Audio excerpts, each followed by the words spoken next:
Buenas tardes a todos. Vamos a hablar entonces el día de hoy de la utilidad que tiene el ultrasonido muscular en UCI y si es útil para predecir la debilidad adquirida. Nos acompaña el día de hoy también el doctor Mauricio Chávez, quien es autor principal del artículo que compartimos como orientador de la discusión. La idea es pues, compartir primero el tema y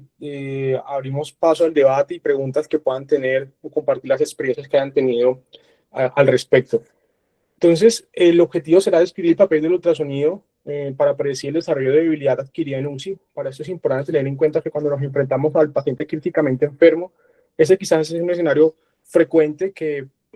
digamos, a medida que vamos ganando entrenamiento en cuidado intensivo, pues vamos perdiendo como el miedo, vamos entendiendo que el paciente crítico no es este que vemos acá, sino que los desenlaces y todas las intervenciones que hagamos en el paciente van a impactar en desenlaces a mucho o a largo plazo. De tal manera que cuando analizamos las trayectorias del paciente crítico, podemos separarlo en tres grupos. Primero, aquel paciente que tiene primero un gran compromiso de la función muscular y de la capacidad funcional durante la enfermedad crítica, que como vemos, independiente de la trayectoria que siga, en la etapa cuando el paciente instaura la disfunción orgánica múltiple, va a ser el punto en el cual vamos a tener una mayor pérdida de la capacidad funcional del paciente y posteriormente habrán tres trayectorias: el paciente que se logra recuperar, aquel paciente que tiene una recuperación parcial, el paciente que se recupera pero lo hace severamente comprometido. Y lo importante es mencionar que las trayectorias suelen ser heterogéneas en los pacientes, pero lo que sí se sabe es que incluso luego del año, cerca del 50% de los pacientes críticos persisten con un compromiso funcional significativo. Lo que nosotros quisiéramos en el paciente crítico es poder identificar a aquel paciente que va a tener una pérdida significativa, intervenirlo de tal manera que podamos evitar que esta pérdida se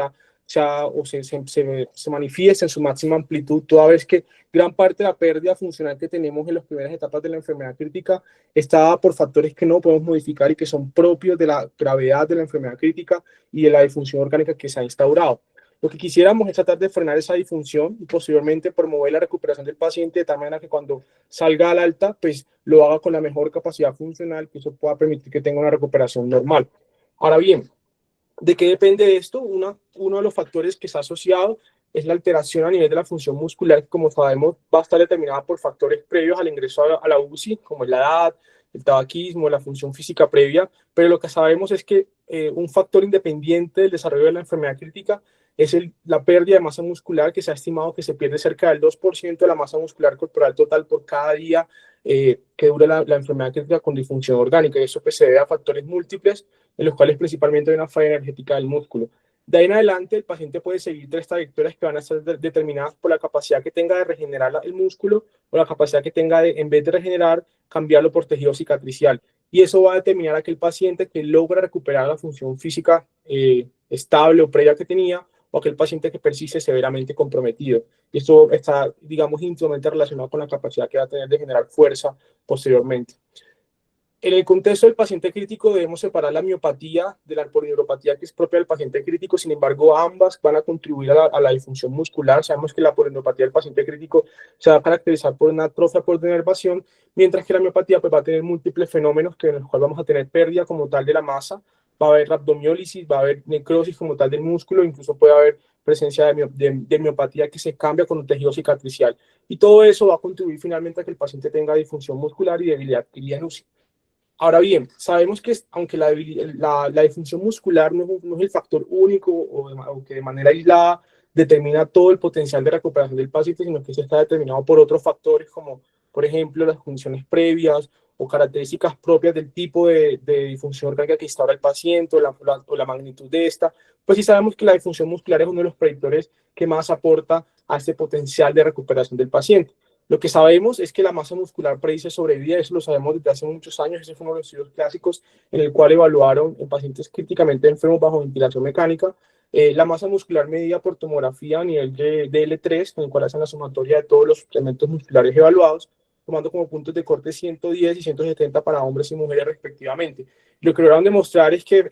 efectivamente aquellos pacientes que de entrada ingresan a la unidad de cuidado intensivo con menor masa muscular tienen mayor probabilidad de muerte en comparación con los pacientes que tienen una masa muscular conservada al momento del ingreso a la unidad de cuidado intensivo. Y esto se ve exacerbado por el desarrollo de la disfunción multiorgánica. Sabemos también desde hace mucho tiempo que la pérdida de masa muscular durante la enfermedad crítica es proporcional a la gravedad de esta, y esto va a ser proporcional a la disfunción orgánica múltiple que el paciente instaura, de tal manera que a medida que el paciente instaura mayor o que falla mayor número de órganos, pues se acelera y se aumenta la pérdida de masa muscular durante la enfermedad crítica y eso se asocia de manera independiente a la probabilidad de mortalidad del paciente.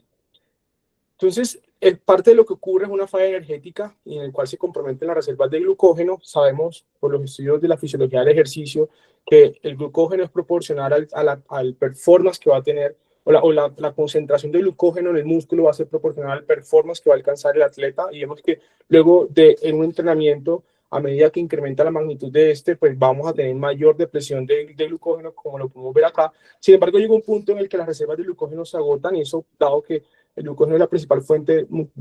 energética del músculo en estos contextos, pues eso va a favorecer que se genere catabolismo de tal manera que se usen los aminoácidos como principal fuente energética y pues eso va a promover el desarrollo de pérdida de masa muscular. En el paciente críticamente enfermo, como podemos ver aquí, cuando comparamos la medición de glucógeno entre, por ejemplo, atletas o personas sedentarias o posterior a entrenamiento, pues vemos que si bien en función de la actividad se va a ir perdiendo el glucógeno, en el paciente críticamente enfermo, tan pronto llega a la unidad de cuidado intensivo, está completamente depletado. Eso habla de que hay una falla energética en el cual si no hay glucógeno, no va a haber anabolismo y por lo tanto, a pesar de que el paciente instauremos medidas de nutrición y de rehabilitación, pues va a estar en un proceso de catabolismo sostenido. Entonces, eso debemos diferenciarlo del concepto de debilidad adquirida en UCI, que sabemos que es un síndrome clínico en el cual hay debilidad que podemos detectarla mediante el examen clínico y que no es explicada por un factor propio o, digamos, un factor que sea diferente a la enfermedad crítica. Se va a caracterizar porque vamos a encontrar debilidad muscular que es difusa y que suele ser simétrica y que suele respetar los músculos faciales y que generalmente se va a acompañar por la evidencia de atrofia, polineuropatía o miopatía, bien sea que tengamos disponibilidad de biopsia, estudios de imágenes como ultrasonido o tomografía o, por ejemplo, estudios de neuroconducción o de electromiografía. En función de ese diagnóstico van a haber múltiples factores que van a estar determinados por las condiciones previas al ingreso, durante la UCI y durante la hospitalización. Sin embargo, quise traer este estudio que fue una revisión bastante interesante, en el cual nos muestran que gran parte de los factores que determinan la probabilidad de que el paciente desarrolle debilidad adquirida en UCI son factores no modificables, como podemos ver aquí al lado izquierdo. Muchos de ellos y los que más peso aportan en los estudios son las condiciones previas del paciente, es decir, la capacidad funcional que tenía previa y la masa muscular previa que tenía, pero también va a estar determinada por la magnitud y la severidad de la disfunción orgánica y el requerimiento de soportes vitales que requiera el paciente. Dentro de los factores modificables, pues vamos a encontrar las características del soporte metabólico, las características de la administración del soporte nutricional y finalmente algunos tratamientos que podrían afectarlo, como puede ser, por ejemplo, el requerimiento de reemplazo renal o terapias como el bloqueo neuromuscular, que es controvertido en la literatura. Lo que sabemos es que el paciente que desarrolla debilidad adquirida en UCI tiene peores desenlaces. Aquí se trae ese estudio en el cual hicieron un seguimiento a 5 años del estudio PANIC, un estudio de soporte nutricional, en el cual podemos ver cómo los pacientes que tenían debilidad adquirida en UCI definida como un puntaje del Medical Research Council por debajo de 48, en este caso usaron un punto de corte de 55 porque fue el punto en el cual a partir de ese empezaron a encontrar asociaciones con desenlaces adversos, pero ellos pudieron documentar que se comportaba como un predictor independiente del riesgo de mortalidad y que incluso cuando lo comparaban con las pruebas de neuroconducción, aunque la neuroconducción también se asoció o tenía una alteración en la neuroconducción, se asoció a menor probabilidad de sobrevida, solamente al tener alteraciones en el Medical Research Council se asoció a tener también un mayor compromiso funcional, dado por una menor distancia en la caminata de 6 minutos e incluso menor calidad de vida de los pacientes. Entonces, en la literatura se usan dos criterios diagnósticos para hacer el diagnóstico de debilidad adquirida en UCI. Uno de ellos es la escala de MRC, que sabemos que es una escala sumatoria que va de 0 a 60 puntos. En general se usa el punto de corte de 48, que es el que más se emplea en la literatura y en los ensayos clínicos. Sin embargo, el punto de 55, como lo vimos, es el punto de corte a partir del cual hay desenlaces adversos. Otro de los parámetros que se puede usar es la fuerza de aprehensión, que generalmente valora la fuerza del tren superior. Se usa el punto de corte de 11 para hombres y 7 kilogramos para mujeres. El problema de esta prueba es que requiere mayor cooperación del paciente y parece ser que no es tan dimensional como lo hace el MRC. Sin embargo, ambas escalas tienen limitaciones, sobre todo porque requieren que el paciente pueda colaborar para poder hacer la valoración tanto del MRC como las pruebas de la fuerza de aprehensión. El MRC particularmente, como vemos, parte de que el paciente tenga la capacidad de seguir órdenes y por eso vamos primero a garantizar mediante un protocolo que pueda seguir órdenes. Luego de eso debemos calificar el grado de fuerza, que es una escala clásica que va de 0 a 5 y en la escala global se va a puntear de 0 a 60 puntos, evaluando primero la fuerza del hombro, evaluamos la fuerza del codo, de la muñeca, la cadera, la rodilla y la dorsiflexión del pie. Posteriormente se hace la sumatoria y pues eso nos da la escala de 0 a 60 puntos. Ahora bien, el problema de que tienen esas dos herramientas es que requerimos que el paciente pueda seguir órdenes. Entonces, de tal manera que durante la enfermedad crítica y las primeras etapas, pues va a ser muy difícil hacer este diagnóstico, pues prácticamente sería imposible cumplir esos criterios en un paciente que está bajo sedación profunda o que tiene bloqueo neuromuscular. Entonces, en esta etapa de la enfermedad no tenemos cómo saber si lo estamos haciendo bien o lo estamos haciendo mal, de tal manera que podamos impactar en esos desenlaces. Aquí por eso surge el papel potencial que pueda tener el ultrasonido. Cuando nosotros evaluamos qué tan frecuente ha sido la adaptación del ultrasonido o el point of care dentro de la UCI para evaluar la masa muscular con diferentes propósitos, quise traer esta revisión en la cual vemos entonces que a lo largo de los últimos 20 años las publicaciones han sido bastante crecientes. Gran parte de la evidencia viene en estudios de corte prospectivo, muy poquitas son ensayos clínicos, y en general parten de UCIs que son UCIs mixtas, y en general, digamos, han sido estudios que han intentado evaluar la utilidad del ultrasonido para el diagnóstico no solo de debilidad quirúrgica, sino también para hacer seguimiento de la terapia nutricional del paciente críticamente enfermo. Los segmentos musculares que más frecuentemente se han empleado, como vemos, hay estudios que han evaluado segmentos del tren superior, del tren inferior, incluso del abdomen. Aquí en esta revisión particularmente no incluí la parte de diafragma, que digamos entra como en un capítulo aparte, pero podría también tener rol en esta charla. Sin embargo, los segmentos musculares que más se han estudiado en la literatura son el recto femoral, el cuádriceps y el vasto intermedio, y el tren superior, el bíceps. Con características que van a ser 3 parámetros, que son los que más se describen en la literatura, que van a ser primero el área transversal del músculo, segundo el grosor y finalmente la ecogenicidad, siendo el área transversal y el grosor del músculo las que más literatura tiene. Como vemos, realmente estudios que han evaluado la ecogenicidad de los músculos han sido muy pocos y por eso, digamos, no vamos a encontrar mucha literatura en UCI sobre este parámetro. Lo importante es que los estudios pueden ser heterogéneos entre ellos. Vemos que en general gran parte de los estudios lo emplean usando el traductor lineal con el modo B. En general hacen una compresión muy leve de la extremidad en la que se va a explorar. La mayor parte de los estudios no reportan los parámetros de estandarización de las pruebas y pues sí implica que los evaluadores hayan tenido una experiencia previa, que se consideren expertos en ultrasonido muscular antes digamos, de someter a los pacientes a esta exploración. Ahora bien, ¿qué características evaluaron? ¿Cuáles son los parámetros de exploración? Lo primero que hablamos es el área transversal, que como podemos ver aquí es el segmento completo del músculo. Segundo, el grosor, que digamos implica el grosor que hay entre las dos fases del músculo, o características propiamente de la ecogenicidad del músculo. Y finalmente una característica que es el ángulo de penetración, que como veremos más adelante refleja el ángulo en el cual las fibras se insertan a la aponeurosis del músculo y es una medida de proporcionalidad a la fuerza que puede generar esta estructura. En general, digamos que cuando nosotros hablamos de ultrasonido muscular nos interesa saber la cantidad y la calidad, dado que son parámetros que de manera independiente están asociados a desenlaces adversos en pacientes críticamente enfermos. En función de la cantidad, pues podemos tener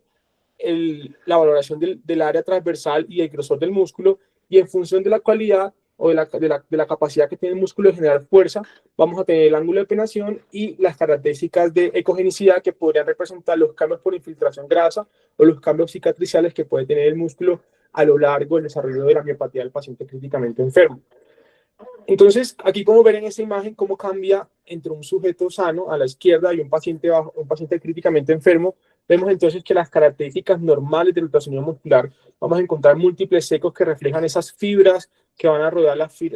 pues ese tejido es fibroso que va a rodear la fibra muscular, que podemos ver que regenera algunos ecos en su interior, pero que generalmente cuando lo vemos en un plano longitudinal tiende a ser bastante homogéneo en función de la ecogenicidad de este. En comparación de lo que pasa con el paciente críticamente enfermo, donde vamos a ver que se pierde la homogeneidad de ese tejido con una reducción significativa del área transversal del músculo. Eso pues se refleja con los hallazgos que vemos en la biopsia, en el cual vemos que a medida que aumenta el continuo fibroso, pues vamos a tener múltiples ecos en su interior que van a favorecer pues el desarrollo de la miopatía del paciente críticamente enfermo en las fases mucho más avanzadas. Ahora bien, el área transversal, que es la medida que más se ha estudiado, como vimos previamente en la revisión sistemática, vemos que la importancia que tiene es que se ha asociado con el número y el tamaño de las fibras musculares, de tal manera que nos permite evaluar, o se debe evaluar siempre de manera perpendicular, bien sea al eje longitudinal del músculo o al diámetro mayor. Esto dependerá si son músculos penados o no penados, pero en general es una medida que, dado que refleja probablemente el volumen del músculo, pues la interpretación que hacemos es que a mayor área transversal, pues probablemente tenemos mayor volumen del músculo y probablemente tengamos mayor fuerza. De ahí viene como el racional de evaluar el área transversal del músculo. Lo segundo es el grosor, que mide la distancia entre las dos fascias. Es una medida que lo que nos interesa es que se ha correlacionado de manera indirecta con el área transversal, siendo esta medida un poco más reproducible que el área transversal porque es más fácil de medir, pero realmente la correlación, digamos, para estimar un valor preciso del área no se ha demostrado y por lo tanto se considera que es impreciso, pero podría ser útil para inferir si el área está disminuida o está incrementada. Lo tercero es la cogenicidad, que nos va a reflejar los cambios de composición que pueden ocurrir a lo largo del paciente, de la enfermedad crítica. En general se puede hacer una valoración que puede ser cuantitativa mediante procesamiento de señales y algoritmos automáticos, incluso ya vienen adaptados con inteligencia artificial, o una valoración semi-cuantitativa que se hace mediante escalas. Lo importante es que en los estudios se ha demostrado que los cambios en la cogenicidad del músculo guardan correlación con los cambios que podemos encontrar en la biopsia, pero es una medida que puede verse afectada por las condiciones propias del tejido, como puede ser, por ejemplo, el edema tisular. Y finalmente tenemos el ángulo de penetración, que lo que refleja es el ángulo en el cual se inserta la fibra muscular a la aponeurosis del músculo. El racional de esta medida es que va a ser proporcional a la fuerza que puede generar, de tal manera que a mayor ángulo de penetración vamos a encontrar una mayor capacidad de generar fuerza al músculo, y de ahí que es un parámetro interesante al momento de evaluar la calidad del músculo. Sí se ha demostrado que tiene una alta correlación con el área transversal, pero es una medida menos reproducible, un poco más difícil de evaluar en comparación con la medición del área transversal del músculo.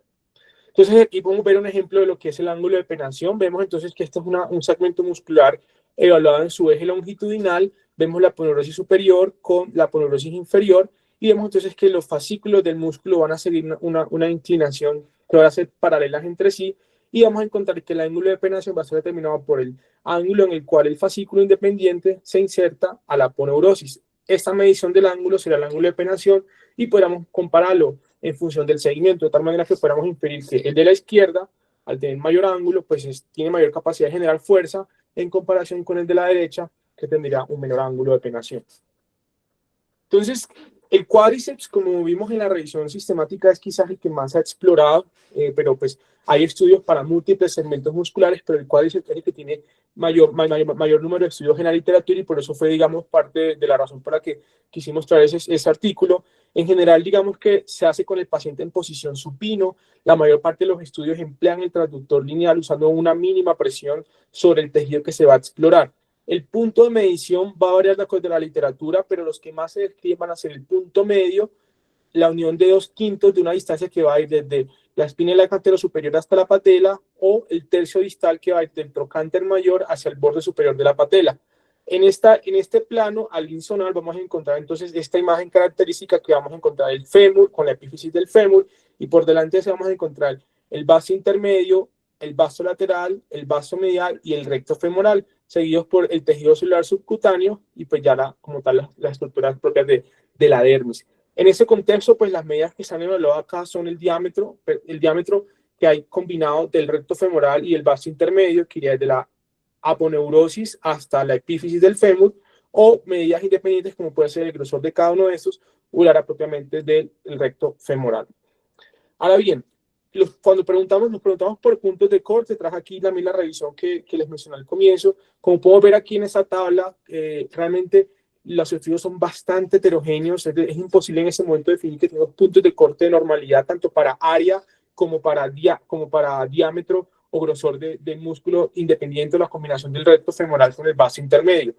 A pesar de esto, el recto femoral y el vasto intermedio son los que más se exploran en la literatura, y el área transversal es el parámetro que ha demostrado mayor asociación con desenlaces adversos. Sin embargo, y tenemos que mencionar, estos resultados han sido heterogéneos en la literatura. Para darle un poquito más de valor a eso, quise traer esta revisión sistemática y metaanálisis, una revisión bastante interesante en el cual suman todos los estudios que se han evaluado de valoración de la ultrasonido muscular de los miembros inferiores, y podemos ver que realmente tanto los parámetros de normalidad del recto femoral como los parámetros de la suma del diámetro del recto femoral o del recto femoral más el vaso intermedio, realmente todos son bastante heterogéneos. Yo creo que no podríamos en ese momento arriesgarnos a decir que hay puntos de corte de normalidad, pues dado que la literatura todavía no lo sustenta. Entonces, dado que han sido bastante heterogéneos los estudios, se han desarrollado propuestas en las cuales se intentan ayudarnos a desarrollar un algoritmo para poder implementar eso en la práctica clínica. Aquí se trae de ese artículo que es del 2019, que me parece bastante interesante y que es como el que consolida un poquito más esa información, el cual podemos ver entonces que ellos lo que proponen es que cuando el paciente ingresa a UCI, en las primeras 48 horas hagamos una valoración del ultrasonido muscular en función de 4 características, que son las que hemos mencionado: el grosor del músculo, el área transversal, la ecogenicidad y el ángulo de penetración. La siguiente es preguntarnos si el paciente tiene o no tiene capacidad cognitiva, bien sea que esté sedado, que tenga delirio, pues, o que no colabore por el motivo clínico que tenga. Si el paciente colabora, es decir, en ese contexto podríamos hacer las pruebas que convencionalmente usamos, como hacer las del Medical Research Council o la prueba de la fuerza de presión. En ese caso yo sugiero la del Medical Research Council. Si está baja, pues en ese contexto podríamos asumir que el paciente tiene diagnóstico de debilidad adquirida en UCI y hacer seguimiento de esta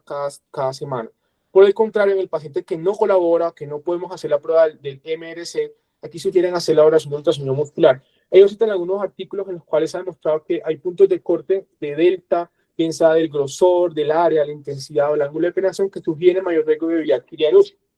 Y sugieren entonces que comparemos semanalmente el delta o la disminución del grosor con un punto de corte de 20%, una reducción del 10% del área o un cambio menor al 5%, una caída del ángulo de penetración, como parámetros que pueden sugerir el desarrollo de debilidad adquirida en UCI. Como vemos, realmente es una propuesta, eso no tiene todavía estudios que eso lo sustenten, pero parte del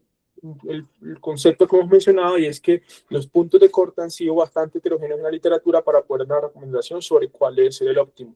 Por ese motivo, es importante tener en cuenta primero los parámetros de calidad que debemos garantizar. Estos vienen de la revisión que les presenté anteriormente, en el cual ellos nos sugieren que el paciente primero debemos posicionarlo en posición supina, sin elevar la cama, con extensión de las miembros inferiores. Debemos evitar hacer una máxima presión al momento de hacer la exploración, porque esto puede generar deformidad y esto puede comprometer la medida del área transversal del recto femoral. El traductor debe estar en una posición neutral, perpendicular al eje longitudinal del miembro inferior, emplear el traductor lineal y tener en cuenta que, bien sea que volvemos el recto femoral o el bíceps braquial, es importante estandarizar la medida. Ellos sugieren en ese punto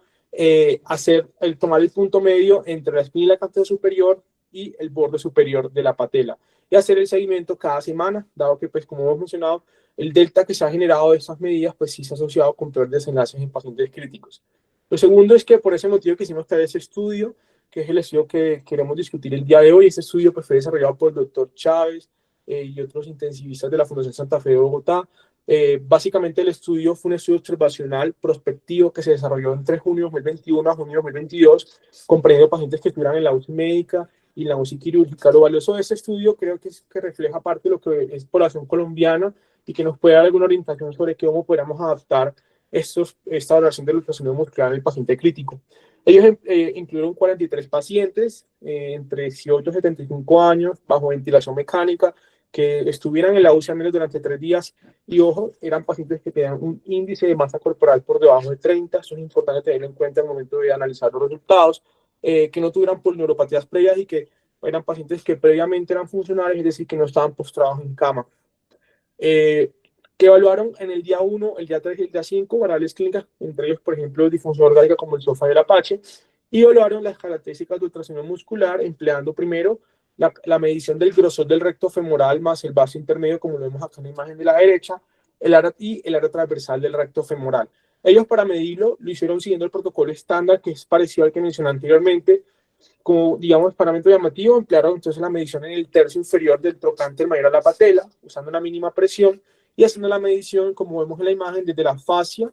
del recto femoral hasta la epífisis como tal del fémur. Esto lo hicieron en el día 1, el día 3 y el día 5 de estancia en UCI. Y finalmente hicieron la medición del MRC por un evaluador cegado al momento del egreso de la unidad de cuidado intensivo. ¿Qué encontraron ellos? Como podemos ver aquí, de los 43 pacientes, 31 no desarrollaron debilidad y 12 sí desarrollaron debilidad adquirida en UCI, que es muy similar a lo que se encuentra en toda la literatura en función de la probabilidad de desarrollo de debilidad adquirida en UCI en las UCIs mixtas. Vemos entonces que los pacientes en el grupo de no debilidad tienen un índice de masa corporal de 0,3, los Apache vemos que sí, efectivamente, los pacientes con debilidad adquirida tenían mayor número de disfunción orgánica en comparación con los pacientes que no la desarrollaron. También tenían menor nivel de hemoglobina y menor nivel de vitamina D3. Y vemos adicionalmente que tuvieron mayor tiempo de estancia en la unidad de cuidado intensivo, mayor tiempo de ventilación mecánica y mayor probabilidad de fallo a la extubación a lo largo del seguimiento. Vemos entonces que dentro de los parámetros evaluados, aquí vemos en el primer lugar el grosor combinado del recto femoral y el vaso intermedio al día 1. Los pacientes que tuvieron debilidad adquirida en UCI tenían al momento del ingreso menor longitud de eso, con un punto de corte 1,52, y al día 3 persistían estando, pues tenían menor diámetro de esta combinación de estos dos músculos en comparación con los pacientes que no lo desarrollaron. Con respecto al área, vemos que de igual manera, en el día 1, el día 3 y el día 5, los pacientes con debilidad adquirida en UCI desde el ingreso tenían menor área transversal del el recto femoral al momento del ingreso a la unidad de cuidado intensivo. Llamativamente y contrastando lo que habíamos mencionado previamente, el valor que puede tener el delta en términos porcentuales, es decir, la comparación entre el momento del ingreso a lo largo del seguimiento y cómo pierden masa muscular los pacientes, vamos a encontrar unas diferencias estadísticamente significativas entre el delta del grosor del músculo del recto femoral y el vaso intermedio, ni el delta del área transversal del recto femoral a lo largo del seguimiento. Esto probablemente pues, pueda ser explicado porque ellos lo valoraron entre el día 1 y el día 5, como vimos, parte de la literatura sugiere hacerlo entre el día 1 y ir comparándolo con respecto al día 7 al día 10. Pues podría ser una razón por la cual no han encontrado diferencias entre las mediciones en cada paciente. Perdón. Aquí podemos ver entonces cómo cambia. En este caso vemos el diámetro como tal del músculo. Vemos entonces que entre el día 1 y el día 3, el diámetro de la combinación del recto femoral y el vaso intermedio tenía una reducción significativa, y esto era estadísticamente diferente en comparación con los pacientes que no tenían debilidad adquirida en UCI, y de igual manera con el área transversal del músculo. Y aquí vemos entonces un ejemplo de cómo cambiaba el área transversal del músculo a lo largo del seguimiento entre el día 1, el día 3 y el día 5 de un paciente que desarrolló debilidad adquirida en UCI. Es decir, que es una medida que, como podemos ver acá, es fácil de realizar y que podría, digamos, darnos información útil sobre la probabilidad de desarrollar debilidad adquirida en UCI. Y vemos finalmente aquí las curvas del operador, en el cual vemos que el parámetro que ellos encontraron que tenía mayor rendimiento para predecir el desarrollo de debilidad adquirida en UCI al momento del egreso era la combinación del grosor del recto femoral y el vaso intermedio con un punto de corte óptimo para el área bajo la curva de 1,58 con un área bajo la curva de 0,83, digamos que nos da una sensibilidad del 75% y una especificidad del 90%, siendo superior a otros parámetros que se han demostrado en los estudios que guardan asociación, como puede ser el Apache y el SOF. Esto es llamativo porque ellos encontraron que el valor que mayor asociación tenía era la medición del grosor combinado el día 1 al momento del ingreso del paciente en cuidado intensivo. Finalmente, entonces, tenemos que la vía adquirida en UCI es un desenlace que es importante, como ellos se asocia a peores desenlaces y riesgo de mortalidad de los pacientes críticamente enfermos. El estándar de diagnóstico en estudios es la escala de MRC con un punto de corte de 48, pero el ultrasonido muscular, como vimos, aunque la evidencia aún puede ser heterogénea en función de los puntos de corte, es una herramienta que puede ser prometedora, dado que sí se ha demostrado que estos parámetros se asocian a peores desenlaces clínicos, específicamente la medición del área y el grosor del recto femoral y del cuádriceps. Finalmente, que los puntos de corte no están aún claros. Lo importante es que como intensivistas vamos a ser responsables no solamente de los desenlaces del paciente dentro de la UCI, sino que también somos responsables de parte de los desenlaces que ocurren después. Eso es relevante porque es lo que nos va a permitir cambiar de que los pacientes pasen de ser víctimas a ser vistos como sobrevivientes, y de ahí la importancia de que lo que no medimos, pues posiblemente no lo vamos a poder mejorar, y pues sabemos que esto es un tema que aún está en desarrollo y por eso quisimos traerlo